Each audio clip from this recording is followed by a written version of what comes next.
হেই বন্ধুরা, আগের পার্টে লাস্টেই আমি বলেছিলাম দেখা হচ্ছে পরের ভিডিও দ্য ইনক্রেডিবল হাল্ক নিয়ে। হ্যাঁ বন্ধুরা, কথা মতো আমি আজ 2008 সালে মুক্তিপ্রাপ্ত ফিল্ম দ্য ইনক্রেডিবল হাল্ক নিয়ে হাজির হয়েছি। এবার কথা হলো আয়রন ম্যান মুভির পর আমি কেন আয়রন ম্যান পার্ট 2 না এক্সপ্লেন করে দ্য ইনক্রেডিবল হাল্ক এক্সপ্লেন করছি। অনেকেই হয়তো জানেন, কিন্তু যারা জানেন না তাদের বলি, আমি আগের ভিডিওতে বলেইছিলাম মার্ভেলের পুরো সিরিজের প্রত্যেকটি কাহিনী আমি in order release date explain করব। যেহেতু মার্ভেলের প্রত্যেকটি সুপারহিরো কাহিনী একটির সাথে আরেকটি লিঙ্ক, তাই আমি আপনাদের বোঝার সুবিধার্থেই এটা করতে বাধ্য হয়েছি।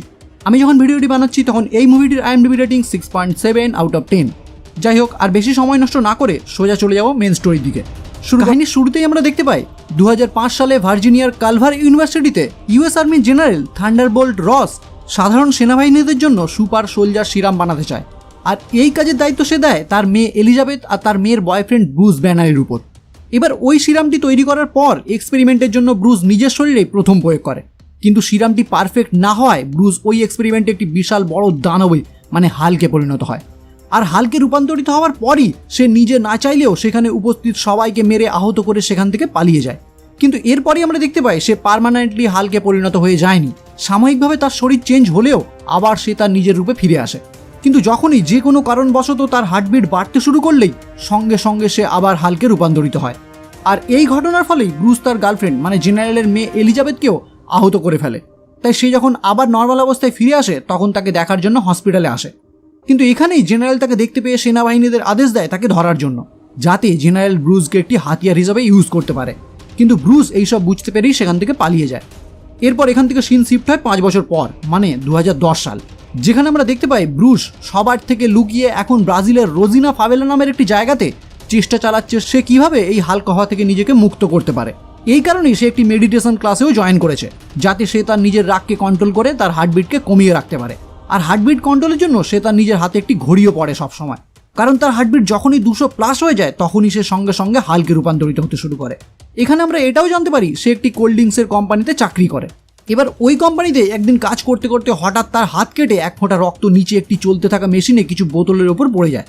তখনই মেশিন অফ করতে বলে সঙ্গে সঙ্গে দৌড়ে গিয়ে সেখানে হাজির হয়। সেখানে গিয়েই তার পড়ে থাকা রক্তের ফোঁটাটি দেখে সঙ্গে সঙ্গে সেটি মুছে ফেলে, কারণ সে জানতো তার রক্তের গামা রেডিয়েশনের কারণে অন্যের ক্ষতি হতে পারে। এমনকি ইউএস আর্মি তার লোকেশন পর্যন্ত জেনে যেতে পারে। এখানে পড়ে থাকা রক্ত মুছে ফেললেও একটি বোতলের গায়ে লেগে থাকা রক্ত সে দেখতে মিস করে ফেলে, যেই বোতলে কোল্ড ড্রিঙ্কস প্যাকিং হয়ে ইউএসএতে এক্সপোর্ট হয়ে যায়। এখান থেকে সিন চেঞ্জ হয় আর আমরা দেখতে পাই ব্রুস একটি লোকের থেকে একটি ফুল নিয়ে নিজের রুমে ফিরে আসে, আর সেই ফুলটিকে কাটতে কাটতে তার নিজের ল্যাপটপে মিস্টার ব্লু নামে একজনকে মেসেজে জানায় আমি ওই বিশেষ ফুলটি পেয়ে গেছি। মিস্টার ব্লু তখন তাকে রিপ্লাই জানায় ওই ফুলটি তোমার রক্তে অ্যাপ্লাই করে দেখো। এবার ব্রুস ওই ফুলটি থেকে একটি ডোজ বানিয়ে যখনই তার 1 ফোঁটা রক্তের মধ্যে অ্যাপ্লাই করে, দেখে তার রক্তের সেলগুলি ধীরে ধীরে সাধারণ হতে শুরু করেছে।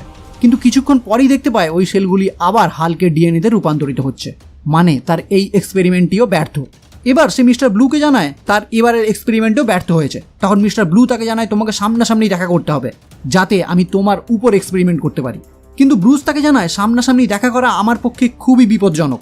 তখন মিস্টার গ্রিন তার কাছে তার ব্লাড স্যাম্পেল চেয়ে পাঠায়, আর ব্রুস তার কথা মতো নিজের রক্ত নিয়ে একটি বক্সে প্যাকিং করে তার অ্যাড্রেসে কুরিয়ার করে দেয়। এখান থেকে সিন চেঞ্জ হয় আর আমরা দেখতে পাই যেই কোল্ড ড্রিঙ্কসের বোতলে ব্রুসের রক্ত পড়েছিল সেই কোল্ড ড্রিঙ্কস একজন পান করে সঙ্গে সঙ্গে অসুস্থ হয়ে যায়। আর এই খবর পেয়েই জেনারেল থান্ডারবোল্ট বুঝতে পারে এটা নিশ্চয়ই ব্রুসের কারণেই হয়েছে। সে তখনই মেজর ক্যাথলিনকে বলে ওই কোল্ড ড্রিঙ্কস কোথা থেকে তৈরি হয়েছে সেটা তাড়াতাড়ি জানার চেষ্টা করো। এরপরই জেনারেল থান্ডারবোল্ট একটি স্পেশাল টিম তৈরি করে ব্রুসকে ধরার জন্য, যার নেতৃত্ব দেয় এমলি বনস্কি। আর ব্রুসের লোকেশন জানার পরেই ওই টিম নিয়ে এখন সোজা পৌঁছে যায় ব্রাজিলে। সেখানে পৌঁছেই তার কোল্ড ড্রিঙ্কসের ফ্যাক্টরি থেকে ব্রুসের সব ডিটেলস জোগাড় করে বনস্কি তার টিম নিয়ে সোজা রওনা হয় ব্রুসকে ধরার জন্য তার বাড়ির উদ্দেশ্যে। কিন্তু তারা যখনই ব্রুসের বাড়ির কাছাকাছি পৌঁছায় তখন ব্রুস কুকুরের মাধ্যমে বুঝতে পারে নিশ্চয়ই এখানে কিছু গন্ডগোল আছে, তাই সে সেখান থেকে সঙ্গে সঙ্গে পালিয়ে যায়। এবার বনস্কি আর তার টিম যখন ব্রুসের রুমে পৌঁছায় আর দেখে সেখানে কেউ নেই, সঙ্গে সঙ্গে তারা নিচে এসে তার পিছনে ধাওয়া করতে শুরু করে। আর এই দৌড়াদৌড়ির মধ্যেই আমরা লক্ষ্য করি ব্রুসের হার্টবিট অনেক ফাস্ট হতে শুরু করেছে, আর তার ঘড়িটি সঙ্গে সঙ্গে তাকে আওয়াজ দিয়ে জানিয়ে দেয় আর কিছুক্ষণের মধ্যেই তার হার্টবিট 200 ক্রস করবে, মানে সে হাল্কে রূপান্তরিত হবে।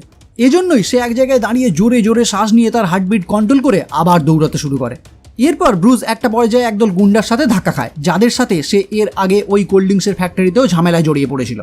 তাই এই গুন্ডার দলও এখন তার পিছু নিতে শুরু করে, আর ব্রুস ছুটতে ছুটতে পালানোর কোনো পথ না দেখতে পেয়ে ওই কোল্ড ড্রিঙ্কসের ফ্যাক্টরির ভিতরে প্রবেশ করে। কিন্তু ওই গুন্ডাগুলিও তার পিছন পিছন সেখানে এসে তাকে ধরে মারতে শুরু করে। আর একটা পর্যায়ে তার হার্টবিট 200+ হয়ে গেলে সঙ্গে সঙ্গে সে হাল্কে পরিণত হয়। এতক্ষণে বন্সকি ও তার টিমও সেখানে এসে হাজির হয়েছে, আর তাদের সামনে ওই রকম এত বড় একটা দানবকে দেখতে পেয়ে তারা সবাই তার উপর গুলি চালাতে শুরু করে। কিন্তু হাল্ক এক এক করে তাদের সমস্ত সোলজারকে মেরে সেখান থেকে পালিয়ে যায়। বন্সকি এবার ফিরে এসে জেনারেল থান্ডারবোল্টকে জানায়, আমরা ব্রুস ব্যানারকে প্রায় ধরে ফেলেছিলাম, কিন্তু হঠাৎ করে সেখানে একটি বড় দানব এসে আমাদের উপর হামলা শুরু করে আর আমাদের মিশনটি পুরোপুরি ভেস্তে যায়। এই কথা শোনার পরেই জেনারেল তাকে জানায়, তুমি যে দানবটির কথা বলছো ওটা আর কেউ নয়, ব্রুস ব্যানার নিজেই। এই কথা শুনেই ব্রন্সকি পুরো অবাক হয়ে যায়। সে বলে, এটা কি করে সম্ভব?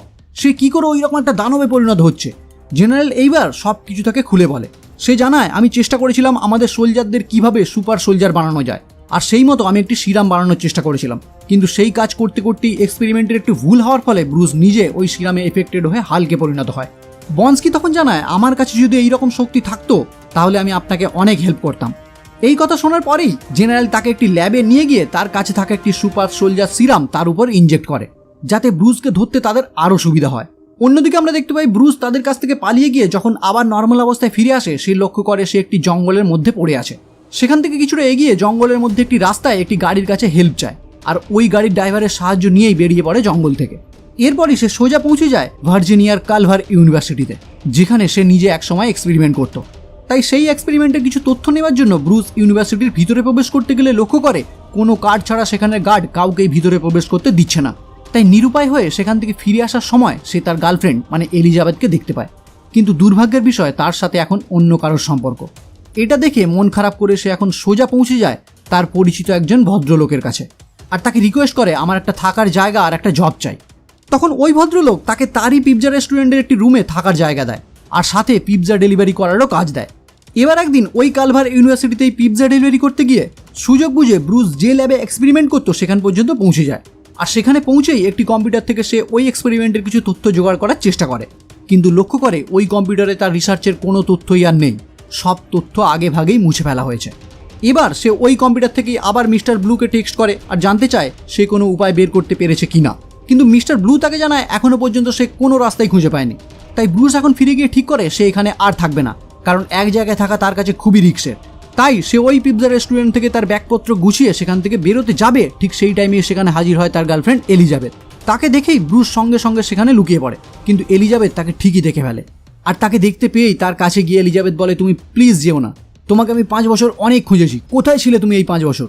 তখন ব্রুস তাকে জানায়, আমি যখন হাল্ক হয়ে যাই তখন আমার অজান্তেই আমি চারিদিকে সব কিছু ধ্বংস করে ফেলি, তাই আমি তোমার সাথে কিছুতেই থাকতে পারবো না।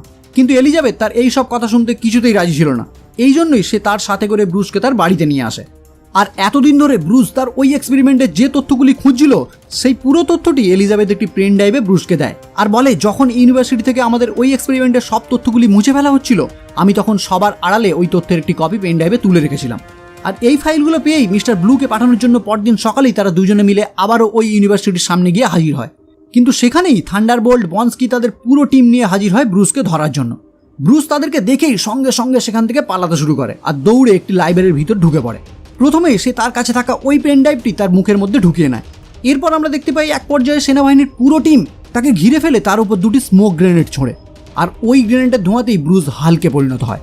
আর এখানেই শুরু হয় হাল্কের সাথে সেনাবাহিনীর একটি দুর্দান্ত ফাইট সিন। সেনাবাহিনীরা তাদের আধুনিক অস্ত্র দিয়ে তাকে আটকানোর অনেক চেষ্টা করে, কিন্তু হাল্কের ক্ষমতার কাছে তাদের এই সব গুলি বোমা কোনো প্রভাব ফেলতে পারে না। সে এক এক করে সেনাবাহিনীর সব গাড়ি দুমড়ে মুচড়ে ভেঙে ফেলতে থাকে। এখানেই আমরা দেখতে পাই জেনারেল এবার অর্ডার দেয় বন্সকিকে সামনে আসার জন্য, কারণ বন্সকি এখন সুপার সোলজার সিরাম নিয়ে অনেক শক্তিশালী হয়ে উঠেছে। বন্সকি তখনই তার সামনে এসে তার সাথে ফাইট করতে শুরু করে, আর চালাকি করে তাকে নিয়ে আসে একটি আধুনিক হাতিয়ারে মজুদ গাড়ির সামনে, যেখানে তাকে একটি সাউন্ড ওয়েভ ক্রিয়েট করে আটকানোর চেষ্টা হয়। প্রথমে হাল্ক দুর্বল হয়ে পড়লেও শেষমেশ আমরা দেখতে পাই সে ওই গাড়ি দুটিকেও ধ্বংস করে দেয়, আর বন্সকিকে এমন এক লাথি মেরে সে সোজা ছিটকে গিয়ে একটি গাছের সাথে ধাক্কা খায়, আর তার 12টা 5 হয়ে যায়। What ever, jokes apart. এরপর হাল্ককে শান্ত করার জন্য এলিজাবেথ তার সামনে এসে হাজির হয়, কিন্তু এই টাইমেই একটি হেলিকপ্টার তাদের উপর গুলি চালাতে শুরু করে। এটা দেখেই এলিজাবেথকে বাঁচানোর জন্য হাল্ক তাকে জড়িয়ে ধরে, আর তার কাছে থাকা একটি গাড়ির ধ্বংসাবশেষ ওই হেলিকপ্টারের দিকে ছুঁড়ে মারে, ফলে হেলিকপ্টারটি ক্রাশ হয়ে তাদের সামনে পড়ে গিয়ে একটি বড় ব্লাস্ট হয়, যার ফলে হাল্কের কোনো প্রভাব না পড়লেও এলিজাবেথ সেখানেই অজ্ঞান হয়ে যায়, আর হাল্ক এলিজাবেথকে নিয়ে সেখান থেকে চলে যায়। অন্যদিকে জেনারেল বন্সকিকে নিয়ে হসপিটালে অ্যাডমিট করে, যেখানে আমরা দেখতে পাই তার পুরো শরীরের প্রত্যেকটি হাড় ভেঙে টুকরো টুকরো হয়ে গেছে, কিন্তু যেহেতু তার শরীরে সুপার সোলজার সিরাম ইনজেক্ট করা ছিল সেই কারণে সে কয়েকদিনের মধ্যে আবার পুরোপুরি ঠিক হয়ে যায়। আর জেনারেলকে বলে এবার আমি যে কোনো মূল্যেই হোক হাল্ককে ধরতে চাই, আর এই কথা শুনেই জেনারেল তাকে সুপার সোলজার সিরামের আরও একটি ডোজ দেয়, যাতে সে আরও শক্তিশালী হয়ে উঠতে পারে। কিন্তু এই সেকেন্ড টাইম সিরাম ইনজেক্ট করার পরেই তার শরীরে কিছু সাইড এফেক্ট হতে শুরু করে, কিন্তু এই কথা সে কাউকে না জানিয়ে নিজের মধ্যেই গোপন রাখে।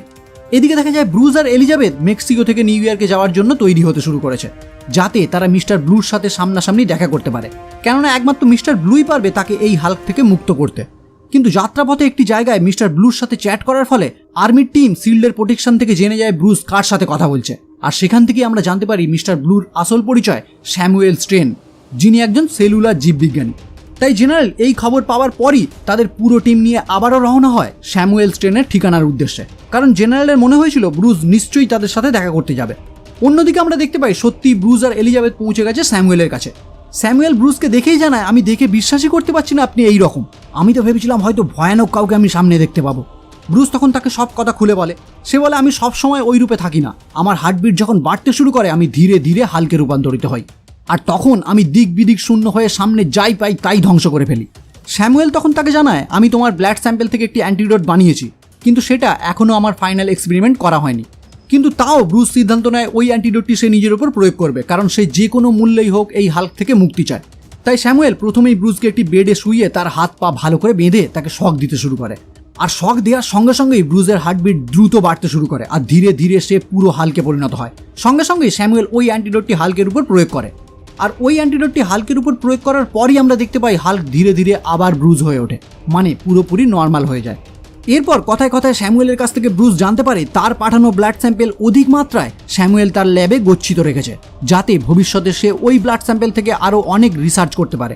কিন্তু এটা জানার পরেই ব্রুস তাকে জানায়, এই ব্লাড স্যাম্পেলগুলি আমাদের এক্ষুনি নষ্ট করে ফেলতে হবে, কারণ আমি চাই না ওই ব্লাড স্যাম্পেলগুলি জেনারেল থান্ডারবোল্টের হাতে পড়ুক, কারণ একবার যদি সে আমার ব্লাড স্যাম্পেল পেয়ে যায় তাহলে সে এটা অনেক খারাপ কাজে ব্যবহার করবে। কিন্তু এখানেই তাদের এই সব কথার মধ্যেই আমরা দেখতে পাই মিলিটারি টিম সেখানে এসে হাজির হয়েছে, আর প্রথমেই তারা ব্রুসকে একটি গুলির সাহায্যে অজ্ঞান করে তাকে সেখান থেকে ধরে ফেলে।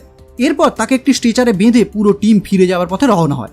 কিন্তু বন্সকি তাদের সাথে ফিরে না গিয়ে স্যামুয়েলের কাছে গিয়ে তাকে বলে, তুমি ব্রুসের শরীর থেকে যে জিনিসটি বের করে দিয়েছো ওই জিনিসটি আমার চাই, মানে আমি পুরোপুরি ওই ভয়ানক দানবের মতো হতে চাই। এখানে স্যামুয়েল আর কোনো উপায় না দেখতে পেয়ে হাল্কের রক্তের সিরাম এখন বন্সকিকে ইনজেক্ট করে, কিন্তু বন্সকির শরীরে যেহেতু আগে থেকে সুপার সোলজার সিরাম ইনজেক্ট করা ছিল, তাই নতুন করে এই সিরামটি ইনজেক্ট করার পরেই সে এখন একটি ভয়ানক রূপ ধারণ করে, আর ধীরে ধীরে হয়ে ওঠে অ্যাবমিনেশন। আর এই ভয়ঙ্কর রূপ ধারণ করার সাথে সাথেই সে সেখান থেকে বাইরে বেরিয়ে চারিদিকে সবকিছু ধ্বংস করে দিতে শুরু করে, কারণ সে চাইছিল তার এই খবর পেয়ে হাল্ক সেখানে আসুক, যাতে সে হাল্ককে মেরে তার বদলা নিতে পারে। এবার ফেরার পথে হেলিকপ্টারে বসে জেনারেল, ব্রুস আর তার মেয়ে এই খবর যখন পায়, তখনই জেনারেল বুঝতে পারে সে কত বড় ভুল করেছে।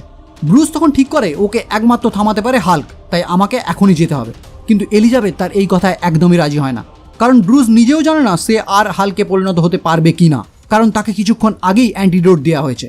কিন্তু ব্রুস তার কোনো কথা না শুনে হেলিকপ্টার থেকে সোজা নিচে ঝাঁপ দেয়, আর নিচে পড়ার সঙ্গে সঙ্গেই আমরা দেখতে পাই ব্রুস আবার হাল্কে পরিণত হয়েছে। আর এখানেই শুরু হয় তাদের দুজনের মধ্যে একটি দুর্দান্ত ফাইট সিন। তাদের এই মারামারির মাঝেই হাল্ককে হেল্প করার জন্য জেনারেল তার হেলিকপ্টার থেকে একটি সোলজারকে অ্যাবমিনেশনের উপর গুলি চালাতে বলে। এর ফলে অ্যাবমিনেশন রেগে গিয়ে তাদের হেলিকপ্টারের উপর হামলা করে বসে, ফলে তাদের হেলিকপ্টারটি ক্র্যাশ হয়ে নিচে পড়ে যায়, আর ধীরে ধীরে হেলিকপ্টারটির ইঞ্জিন থেকে তেল বেরিয়ে তাতে আগুন লেগে যেতে শুরু করে। কিন্তু এখানেই হাল্ক চালাকি করে তার দুটি হাত দিয়ে একটি তালি দেয়, যাতে সেখানে একটি হাওয়ার ঢেউ তৈরি হয়, ফলে হেলিকপ্টারে লাগা আগুন সঙ্গে সঙ্গে নিভে যায়, আর তার মধ্যে থাকা তার গার্লফ্রেন্ড মানে এলিজাবেথ বেঁচে যায়। এরপর শেষমেশ আমরা দেখতে পাই হাল্ক একটি লোহার চেনের সাহায্যে অ্যাবমিনেশনকে পুরোপুরি পরাজিত করে দেয়। তারপর এলিজাবেথ তার সামনে এসে তাকে শান্ত করার চেষ্টা করলে হাল্ক বুঝতে পারে সে কোনো মতেই আর সাধারণ মানুষের মতো জীবনযাপন করতে পারবে না, তাই সঙ্গে সঙ্গেই সে সেখান থেকে পালিয়ে যায়। এর কিছুদিন পরেই আমরা দেখতে পাই এলিজাবেথ আর জেনারেল এখন পুরোপুরি নর্মাল জীবনযাপন করছে, আর অন্যদিকে ব্রুস ব্রিটিশ কলাম্বিয়ার বেলাকুলা নামে একটি জায়গাতে আশ্রয় নিয়েছে, যেখানে সে আর হাল্ক থেকে এখন মুক্তি পেতে চায় না, কারণ সে হাল্ককে এখন পুরোপুরি নিজের আয়ত্তে এনে ফেলেছে। মানে সে এখন নিজের ইচ্ছায় হাল্ক হতে পারে, আবার নর্মাল অবস্থায় ফিরে আসতে পারে।